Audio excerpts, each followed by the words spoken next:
our crumbling roads and bridges, what we really need to do is make sure the program steers money first to maintenance before it expands the system, and that we find ways as we expand the system to make sure that people are thinking about the long-term maintenance cost that comes with that, which is rarely the case on the highway side. So what we're specifically asking for is a transportation system organized or program organized around cutting the road, bridge, and transit maintenance backlog in half. I would expect that people would probably respond that that is very ambitious, and I will not pretend that it is not ambitious. It is. It is possible, and we've run the numbers to back that up. But frankly, if we could get Congress talking about what they think is possible in this area and show a program that will get the results that they're talking about, that would be so much more positive of a conversation than what we've had in the past. It would be great. Even with the windfall of unexpected additional revenue that nearly doubled the size of the program with the Recovery Act, we've actually seen our road conditions deteriorate. So we know it's not simply a funding issue, it's about where the funding goes. And we have specific ideas about ways to organize the program to make sure we truly do prioritize maintenance. But frankly, we have experience in this. On the transit side, formula funding does tend to go to operations and maintenance of the system. And if folks want to expand their system, they go to programs like the CIG, New Starts, Small Starts, and Core Capacity to expand or do something dramatically that will dramatically improve service. That sort of model would work on the highway side. It's just a matter of policy that should get us there. The second principle is addressing safety, and we're really focused. There are many, many, many parts of the safety issue, but we are focused on the roadway design for safety. Right now, when roadways are designed, the number one issue that is addressed is the flow of traffic, particularly of auto traffic. And the speed of that traffic is the priority, not the safety of the roadway. And there are several ways to make a roadway safe. If you want high speeds, the way you make it safe is you limit access to that roadway so that there's not a lot of cross streets and not a lot of places where you find bicyclists and pedestrians, and you separate opposing traffic like you see in our limited access highways. But when you come into a developed area, if you are designing a roadway for speed, you are frankly designing a roadway for conflict. And we want to see more of a focus of the overall safety. There's been a lot of really good coverage recently about how much of the roadway a motorist can take in while they're going at various speeds, and it really shrinks very quickly over 20 miles per hour. We also know that people have trouble avoiding conflict when someone makes a mistake at higher speeds, and we know that crashes are more likely to be fatal at higher speeds, especially when a pedestrian is involved. So this is a particularly unique area because as opposed to a lot of other safety areas where there's always more we could do, in this area, a lot of our regulations are actively encouraging the unsafe option. I know that many of you all who are practitioners out there have tried to implement traffic calming measures and run into problems, either with your state DOT saying it's not to standard or the Federal Highways Office in the region saying it's not to standard, and therefore really putting their hand on the side of the pendulum for speed over safety. Considering that our safety numbers are going in the wrong direction, they're going up, especially for the non-motorized traveler, but really for overall, we're up at 40,000 fatalities a year, and we're up in the millions for injuries. It is really time to get our arms around this issue. And in terms of our third principle, we want a system that is organized around connecting people to jobs and services. Now, this sounds like something that is obvious, and I do believe that in many ways it is the overall intent, but it's not the way our program works. Some of that is because we really have not, until the last 20 I'll shrink that a little bit, 15 or so years, have not had the technology to be able to measure this very well.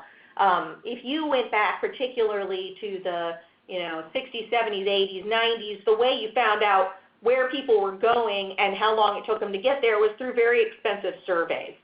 So we looked for proxies, understandably. And the proxy we generally looked at is whether or not traffic speeds were high. But whether or not people actually arrived at the destinations they needed to get to was not something we were tracking. So as a result, a lot of our standards will grade a roadway an A+,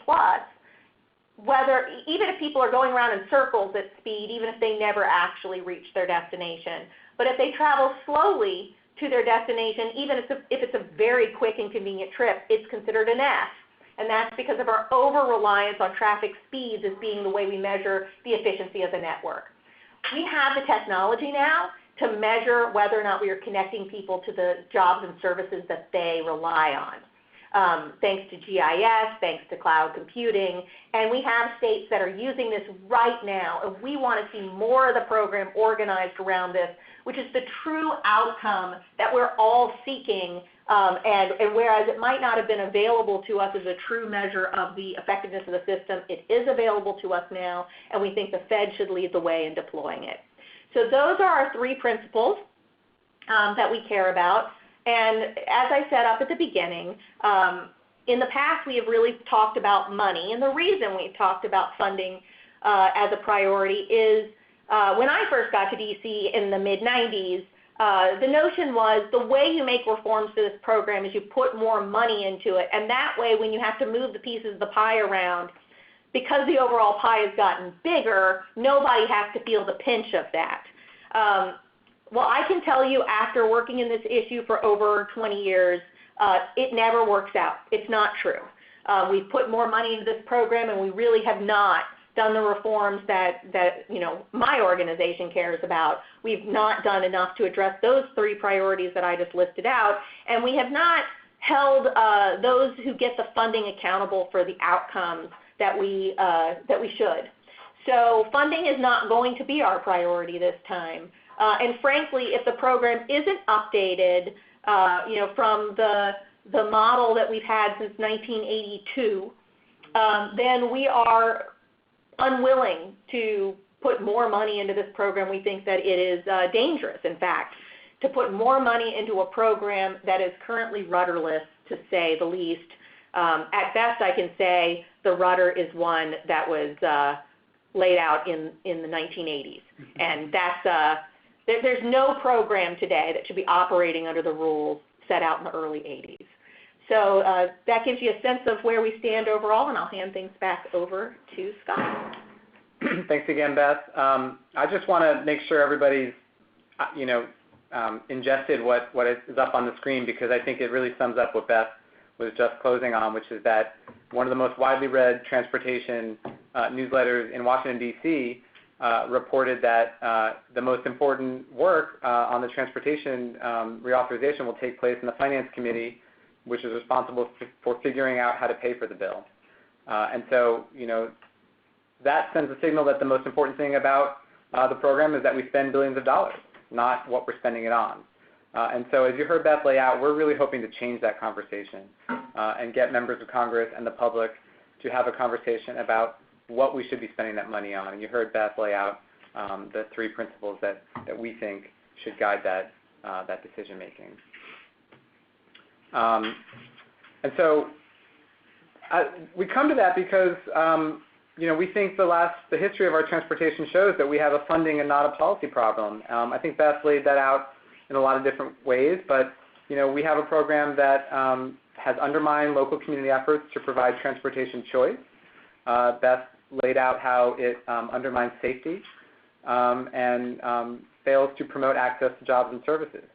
And on the maintenance front, certainly, we continue to put more money into the program, and yet we do not keep up with maintenance, particularly on the roadway side, but certainly in transit as well.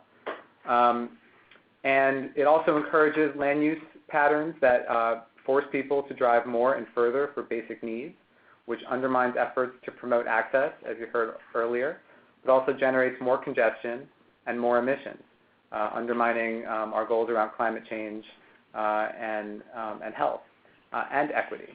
And so all of this, to us, suggests that we really don't have a funding problem, that we have a policy problem, that we need to reorient how we're spending the over $40 billion every year in transportation for highways and other investments, and spend it in a smarter, new and smarter way. So to just kind of lay that out, this is the land use that we get as a result of our current system. And this gives you a sense of what we are choosing to build, highways. And this is a community, this is Overton in Miami. And then this is where we build. This is, again, Overton, Miami. This is a low-income community that was decimated to build that highway that you see there. Talked about climate change earlier. The system that we have now has caused transportation to be the single largest source of greenhouse gases. It's 29% of our national GHG emissions, and 83% of that comes from driving, from cars and trucks. And those emissions from driving are going up, and that is the only sector in which emissions are going up. Energy and others are going down, but transportation is going up, and that's because we're driving more and more. And that's offsetting all the gains that we're making in electrification and CAFE standards or fuel efficiency. And so this is an outcome from our current system. And so we just present this graphic that our colleague here in the office made. And so, our current program, you see on the left, that's our climate and transportation policy, a system where it's unsafe and unpleasant to do anything but drive. And then without reform, they'll just be electric cars, perhaps, but it'll be the same unsafe system for pedestrians and still require you to drive, creating the land use and other inequitable decisions that, or outcomes that I showed earlier. So this next slide is just a sense of what the coverage is too often like around transportation. You can see that we're talking about funding. The Senate Environment and Public Works Committee approved a bill recently, and that's what a lot of these headlines are about. But the headlines are not actually about the policy in the bill, it's about how to fund the bill. And so once again, we think it's time to change the conversation. So we are hoping that everybody on this call will be interested in helping us and in joining our efforts. I'm going to outline the schedule of what we're hoping to do and some ways that you can participate. So we've launched our principles and outcomes. That was the week of the 7th. That was this week. Next week, we are launching a new congressional caucus with Congresswoman Presley from Massachusetts, Congressman Garcia from Illinois, and Congressman Congressman Takano from California. It's called the Future of Transportation Caucus, creating a vision for equity, access, and sustainability in transportation policy. This caucus is going to be advocating for the same principles and outcomes that we are advocating for, and they're going to be working to educate members of Congress and the broader public about the need to have a new vision for transportation. And we hope to keep you all engaged as the caucus holds events and seek speakers and other things for those events, and we'll certainly be updating you all on that effort. We're also going to be kicking off a couple of theme weeks to highlight some of the principles and outcomes that we've identified. So the week of October 21st is going to be the maintenance week. We will be doing a series of efforts during that week to lift up the issue of the need to prioritize maintenance, and we will follow up with you all about all the things that we're going to be doing that week, ways that you can engage on social media, ways that you can engage with your policymakers. The week of November 4th is going to be designed for safety over speed. And the same thing, we will follow up with you all on a variety of different ways in which you can engage and be part of the conversation. And then the last theme week is November 18th, and that is Connect People to Jobs and Services. And so, as I said, we will be following up on all those weeks about how you can engage. But we don't plan to stop there.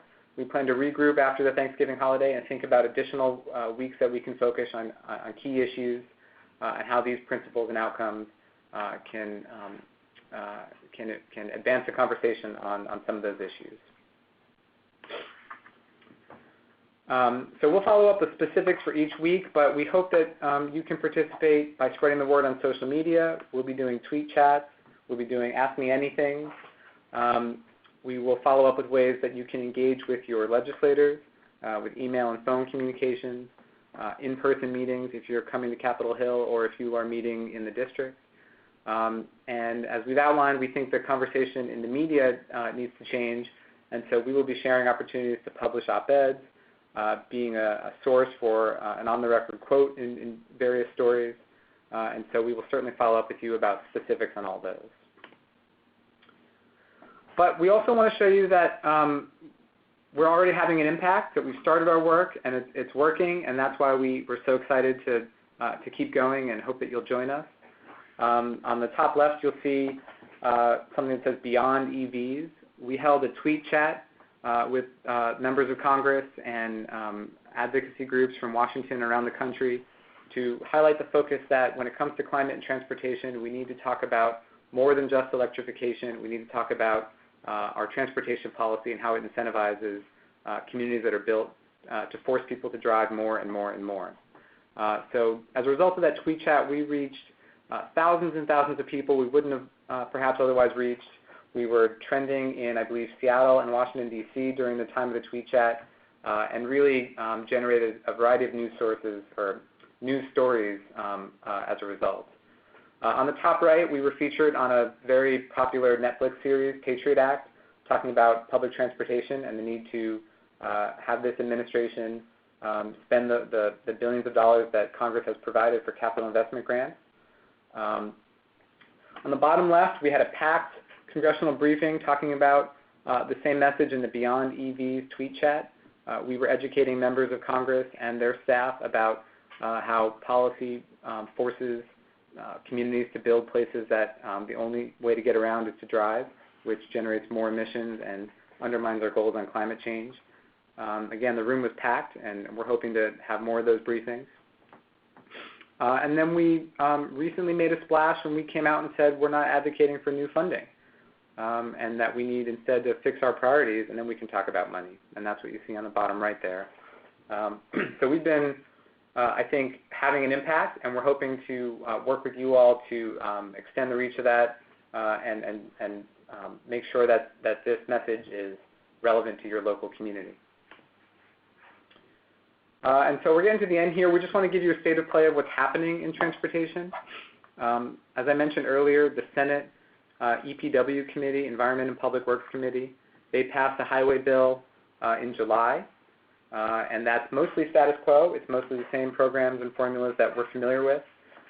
They did create a few new programs around safety and climate change that were notable, but because the status quo was largely maintained, we believe that those new programs will be overwhelmed by the status quo.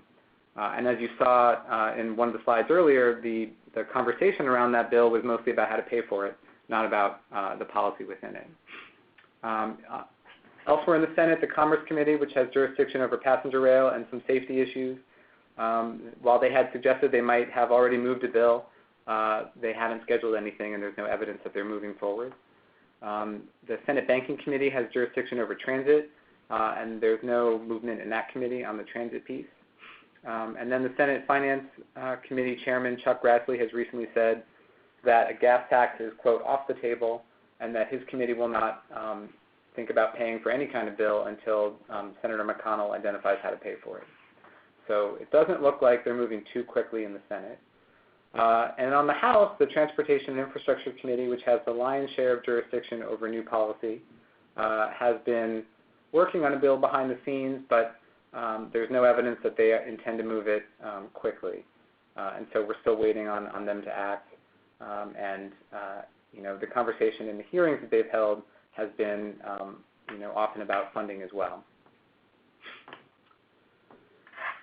So the big picture that we want to just share with you is that what's being talked about now is going to shape the next bill. So the ideas and policies for the next bill are being developed as we speak, and that's why we need to be engaged now, even though the T&I committee has not yet produced a bill, and even though many of the committees in the Senate have not yet produced a bill. Now is the time to be engaged so we can affect what they produce in the future. And even if this Congress ultimately doesn't pass a bill and they just extend the FAST Act, the ideas that are written down today will, we think, become part of the conversation for any bill that becomes law going forward. And so looking at the next bullet, we think it's unlikely that a bill is going to pass before the presidential election. There's quite a few obstacles from all the committees not having acted, as we mentioned, to, of course, how to pay for it, which is important, although not our priority, I'll just reiterate. And so, we don't think that's possible. But again, just to reiterate, the advocacy we do now influences where we start as we head into the next Congress. And so we're hoping that we can work with you all to shift the conversation away from funding and onto policy that we think will set our country on the right course. So I'll just close here with just a reminder that you should please watch out for our action alerts and our opportunities to engage in social and other media. This is really just an important time, and everybody represented on this call, from cities, counties, regional governments, et cetera, are important and have a role to play, and we look forward to working with you. So Beth, unless there's anything else you want to add, we'll just stop there and take questions. I think there's a couple that have already been submitted, but for those of you who haven't submitted any, if you don't mind writing them down, and we'll make sure to get to them. So I guess I'll just jump into the first question from James Vance. It's, to what extent might the reformulated Tiger program funding become the new replacement mechanism for earmarking of sweetheart development-inducing projects? And I think Beth is going to take that one. That's a really good question. It's one of the things that I think we should talk with the authorizers about. Keep in mind that the Tiger/Build program has never been embraced by the authorizers. It has been kept alive by the appropriators. It was first created in the Recovery Act, and Congress had the chance, the authorizers had the chance to bring it into the underlying program, both in MAP 21 and the FAST Act, and pointedly did not do that. They went and created other discretionary grant programs and left Tiger/Build out. And I think that's something we should push back on. When we talk about prioritizing maintenance, like I said, much of the way the transit program works is good, where formula is used for maintenance first, and then if you want to build something additional or do a major rehab, you have CIG to go to. It would be great to have something like that on the highway side and bring Tiger/Build into that as the place you go to build something new or do a major rehab, with the underlying formula really being dedicated to maintenance first. And only once you've reached certain thresholds in terms of maintenance does that then get converted. So I definitely see a great role for a program like that to play. I think it's definitely better than earmarks. When I was on Capitol Hill, I was in charge of both the reauthorization bill, but for my boss, but also for the energy and water appropriations bill and the transportation housing bill, which are the two appropriations bills with the most earmarks. And I can tell you what typically happened is we couldn't help ourselves but spread the peanut butter, frankly. And as a result, most of the everyone felt like a winner because everyone got a little bit of an earmark, but that earmark was never enough to build a project. And they got a press release out of it, but they would have to get 10 to 15 of those press releases over many years before they were able to actually build anything. And I know people look back on that fondly, but it didn't result in projects getting built that often. And we need to remember that outcome. It resulted in a lot of great press releases, but not actual projects on the ground. And there also was no overlay to make sure those projects matched our national priorities. And the beauty of a program like Tiger and Build is you state those national priorities, you evaluate projects based on them, and when they are funded, they are intended to be completed with that funding. So I really hope that it is seen as a way to address major changes to the current system, expansions, things like that. My experience on the Hill was the same thing with earmarks. In fact, when I got to the Hill, I was charged with taking over an earmark that was a zombie earmark that had been funded and the local never matched it, and it just went on for forever and ever and ever. So I just wanted to share that. I think that's not uncommon. The next question was from Jim Miner. Is T4A agnostic on funding levels as long as there is reform to how we invest? Or is T4A specifically seeking to see funding remain level? No, I think we're agnostic is the right way to put it. It's an excellent term for it. A lot of this comes from the fact that we feel like folks are coming at this backwards. It would be like going to the bank and saying, I need a loan, or, to a philanthropic institute and saying, I need a grant. I need $500,000, and they say, what for? And I say, don't worry about that. It'll be great, I promise. But you'll give me the grant, and I'll spend the grant, and we'll all be happy. And that's how we tend to pitch this program. And I want to do it from the bottom up, which is to say, we are going to accomplish X, Y, and Z and commit to the taxpayer that these outcomes will be accomplished. To accomplish it, we need to change the program in these ways. It will cost this amount. That amount may be larger than the amount that we're funding now. But then you bring back something to our organization and to the American public at large, which is for this investment, you will get these outcomes. They will change your life in these ways. And not platitudes. Like right now they say we will fix your roads and bridges, except for it doesn't. It actually results in our roads being in worse condition than they were 10 years ago. So rather than just offering platitudes and press releases of how many dollars will be spent in the state, we want them to tell us what they'll accomplish. And if there is a delta between what we're spending and what we need to spend to get there, well, we are all in favor of talking about it then. But we're unwilling to continue this process whereby, people get excited about massive amounts of money going into the program, and they go to things that we don't support actively and that don't result in the essential outcomes that everyone agrees we should be accomplishing. And we're just not willing to be part of that continued failure. The next question is from Barry Green. How does your new proposal with its guiding principles address long-distance intercity passenger rail services in rural America, if at all? You want to take that one as well? Yeah. I think intercity passenger rail is a really big, important part of providing people access to jobs and services. A lot of times in rural America, people have to travel to another town to reach some of those essential services or jobs. And intercity passenger rail can be a very important part of that. In rural America, when I was a kid, I lived in a little town called Ravenswood, West Virginia, where at its biggest was 5,000 people. I believe now it's down around 1,500 people because the plant that my dad worked at closed down.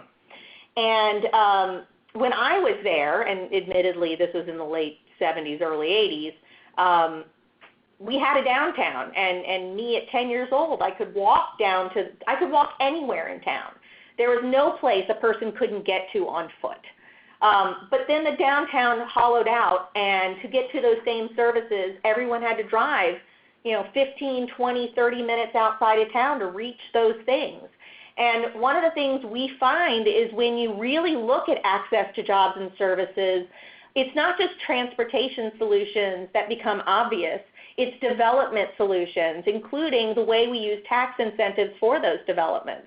And so it can arm local governments in figuring out ways to rebuild those downtowns, which is a much more efficient way to create accessibility than spending a lot of money to make distant opportunities available to them.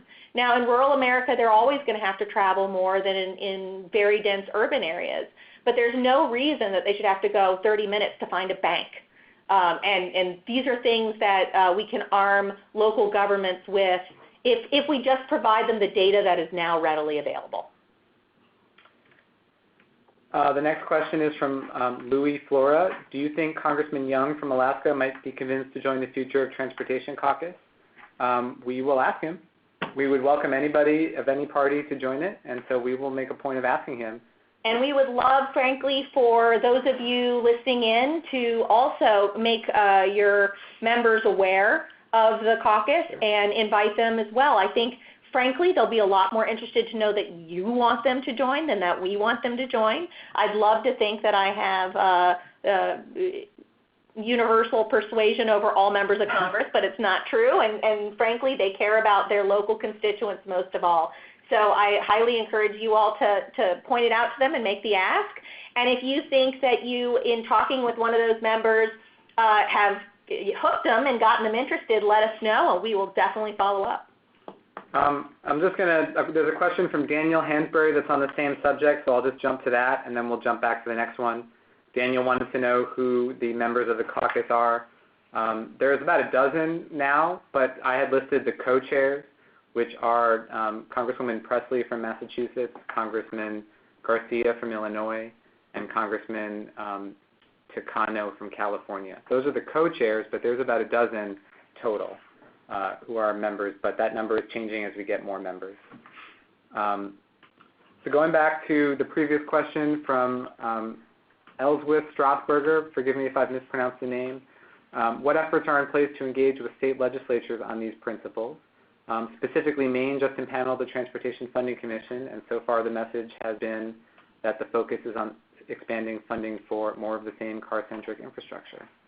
Great question. We did write it, frankly, with the feds in mind, but the federal program and state programs do echo each other to such an extent. I think it is 100% transferable to states, and engaging the states is a great way while we're going to be in a little bit of limbo on the federal program. I mean, they're not going to be able to reauthorize this program before the end of next Congress. And we've had bills that have been extended for years on end before they're reauthorized. So engaging your state is a great idea because, frankly, it is within their authority to implement the existing funding much better. But it's always easier for them to do it if they're directed by the feds. If you engage them now, frankly, some states might take this on themselves and then provide a greater example to Congress about how much could be accomplished if we did it at a national level. So I strongly encourage folks to have the same conversation at the state level. And if there's any way we can support you in that, please let us know.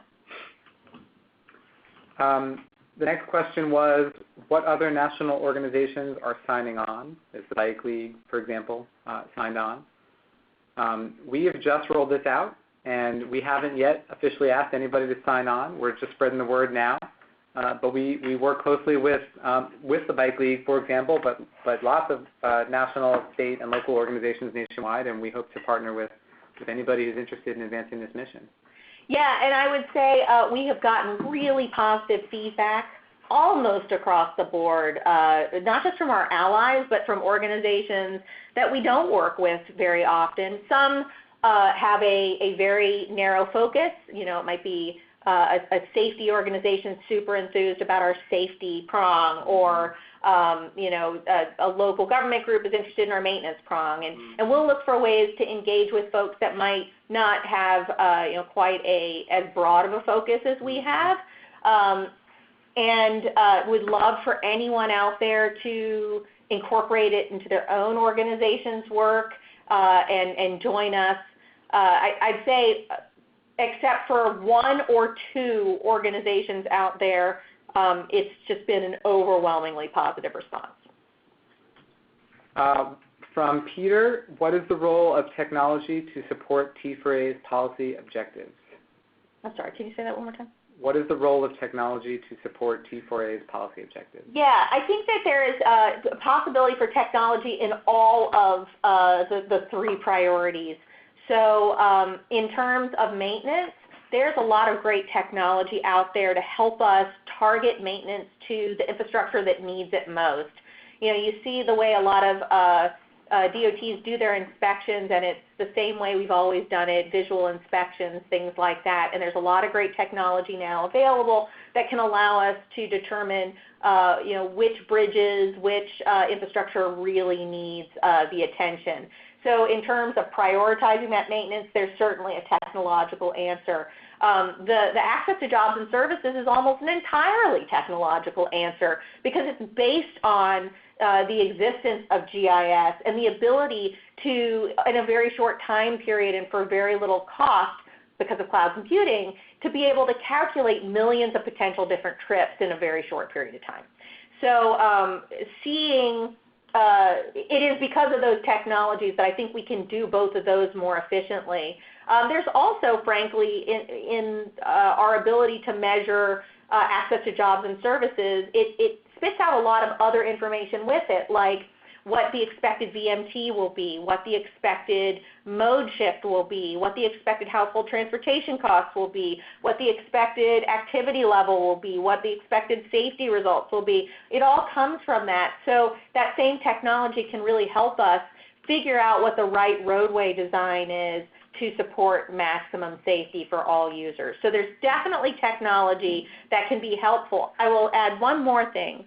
There's a lot of folks that think automated vehicles is a technology that will, frankly, automatically produce great outcomes. And we at T4America are not amongst those. We recognize it's a tool that can be used to exacerbate problems or solve problems, but it depends on the policy construct that they come into our transportation system under. And we hope that technology can help us to bring it in under a smarter policy construct than the way we brought automobiles in originally in the 30s, 40s, and 50s. So, for example, with automated vehicles, there is a potential of zero occupancy vehicles filling up our roads. But using technology, we might be able to price those vehicles and really price them at a very high level when they're empty to make sure that doesn't happen. So there's a lot of technology that can be very helpful, but we should not think that technology outside of good policy will automatically produce great results and help us avoid making the hard decisions that really need to be made.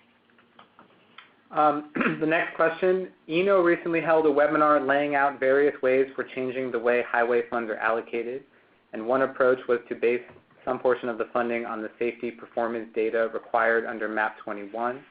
How might this approach relate to your second principle on speed? Yeah, I was really excited by what ENO put out.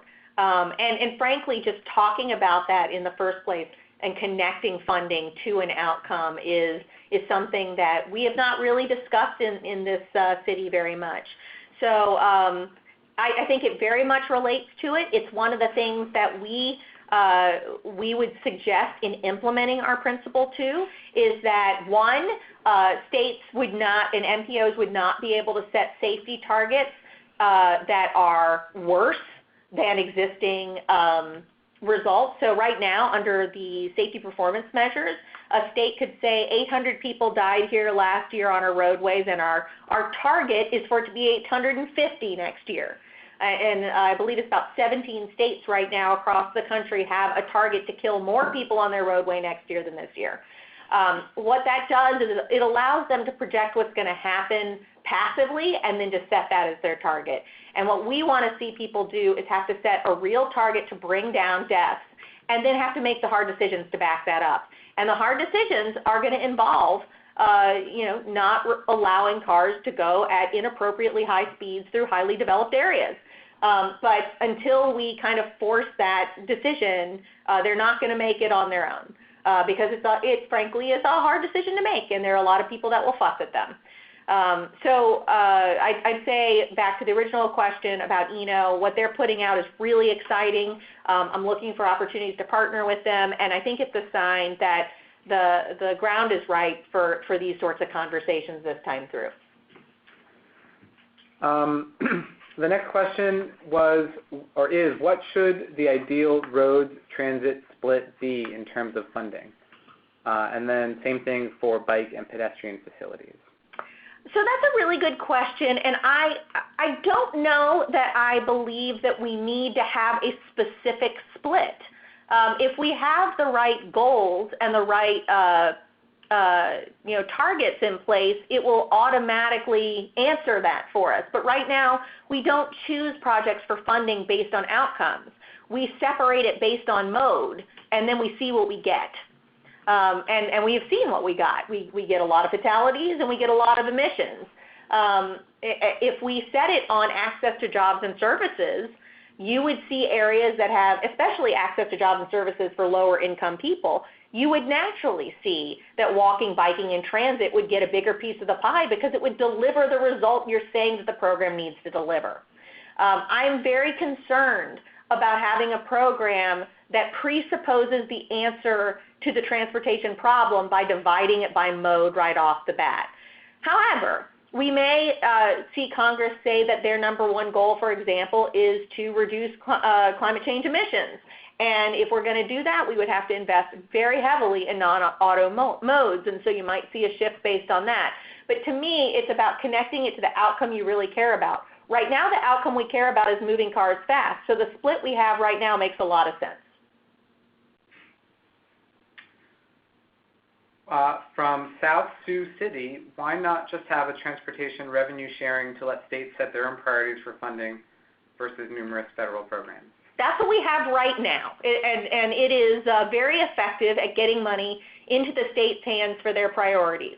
The results that we have seen from that is worsening road condition, a very slow improvement in overall national bridge condition, but by no means even, increased fatalities on our roadways, increased serious injury on our roadways, particularly for our poorest and most vulnerable users. And if you're satisfied with that result, well, this program is delivering it beautifully. We are unsatisfied with those very, very poor outcomes. We are unsatisfied with the fact that if you do not have a lot of money and cannot afford to move every person over 16 in their own vehicle by themselves, that their access is extremely limited. And we're unwilling to fund a program that does that. We are very outcomes focused, and the outcome is not whether or not states get their own discretion or whether or not states get a big pot of money. It is what they are delivering.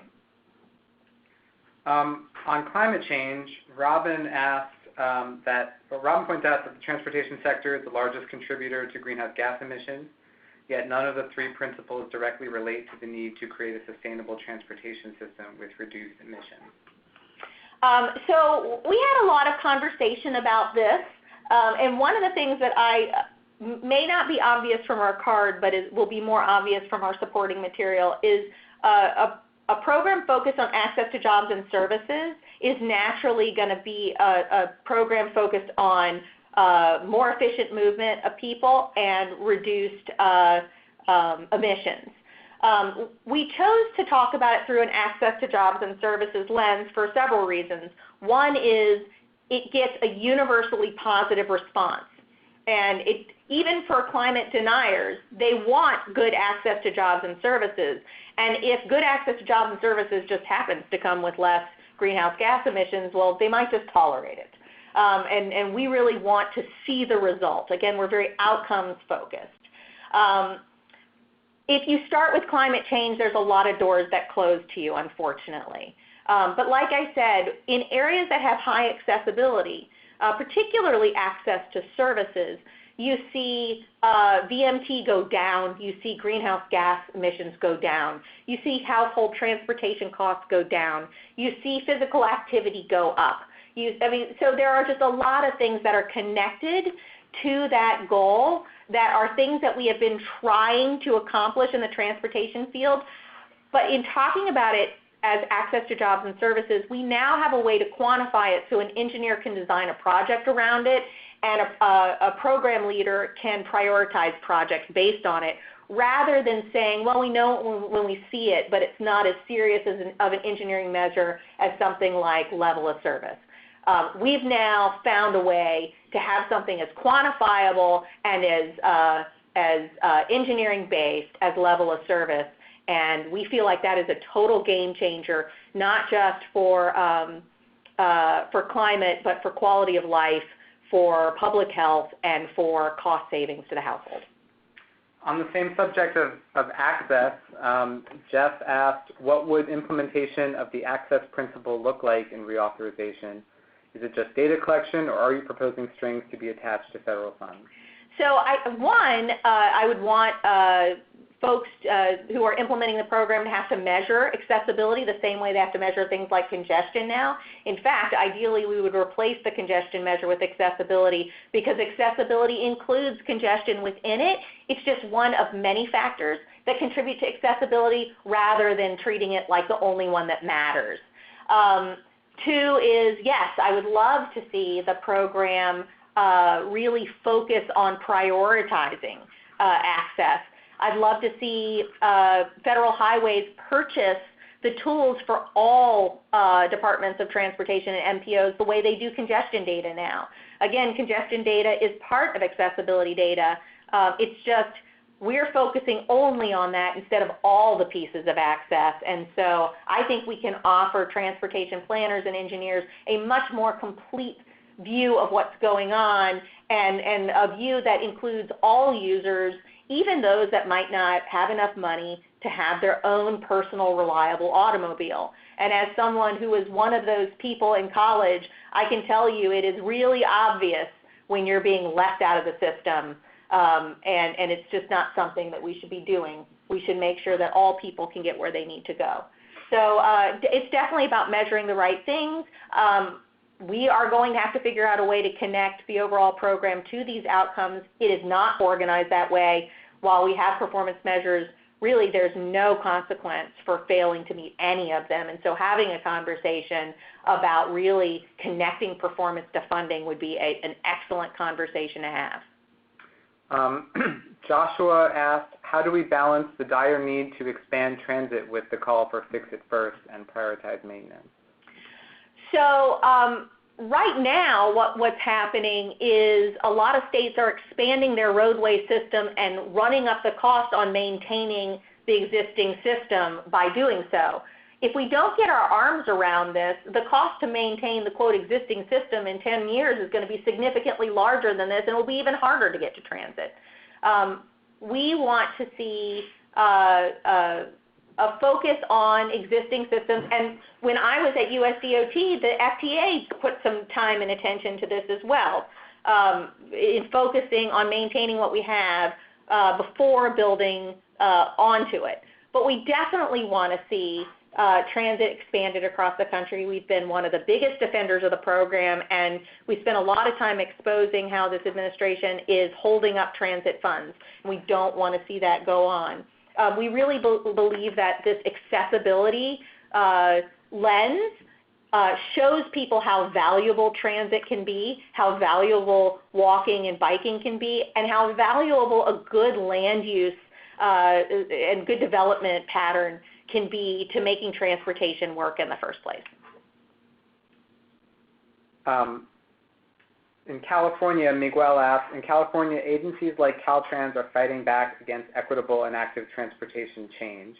What is the best thing that nonprofits, community advocates, and the community can do in response? Well, I have to say one of the things we probably need to spend more time doing than we have in the past is showing how truly inequitable the current system is, because that is not well understood. Again, the accessibility lens that we are proposing really helps to show this. And one of the things that Virginia DOT is doing that I find most exciting is they're not just measuring the extent to which projects improve overall accessibility to jobs and services. They look specifically at how the project impacts low-income access to jobs and services. So you could have an overall improvement in accessibility across a region while not helping those who are most vulnerable. And the accessibility lens allows you to look specifically at how well we're taking care of our most vulnerable populations. I also, again, I really was inspired by the way Secretary Fox would talk about these things and how the way we laid out our transportation system isolated his community.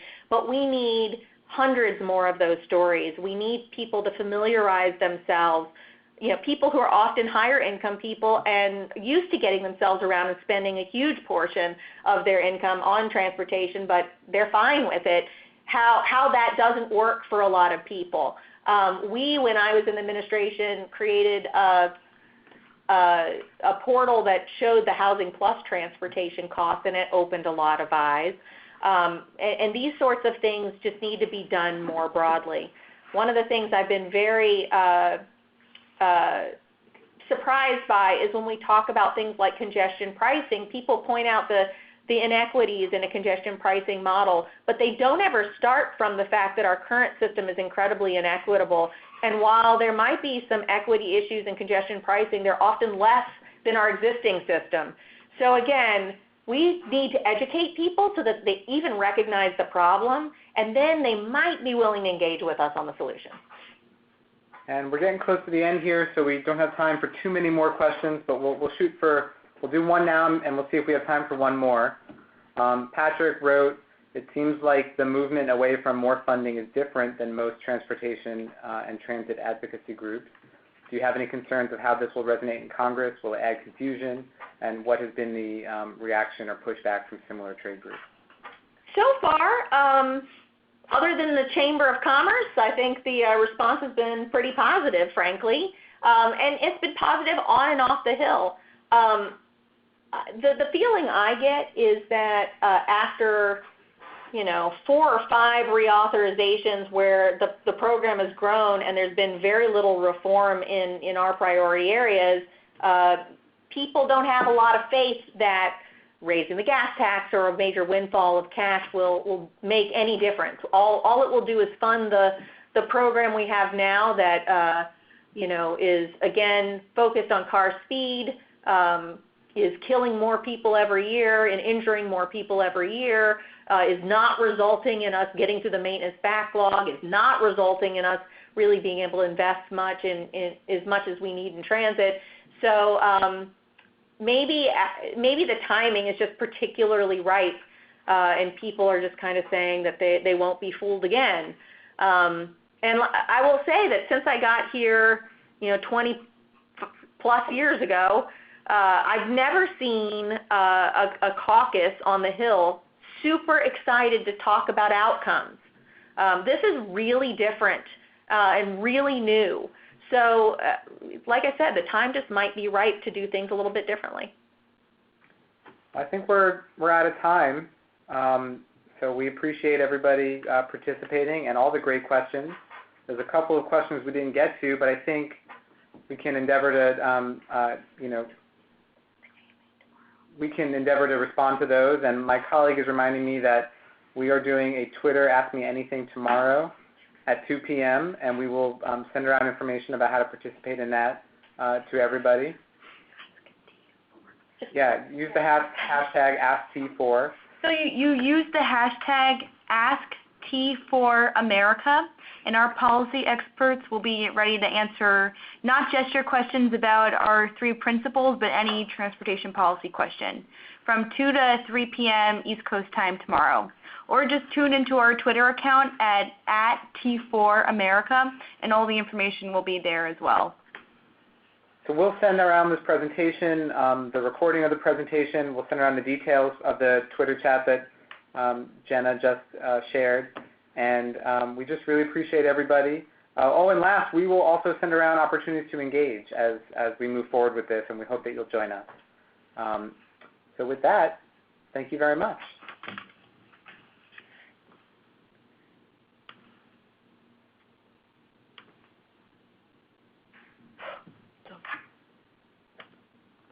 Thank you. Please stand by.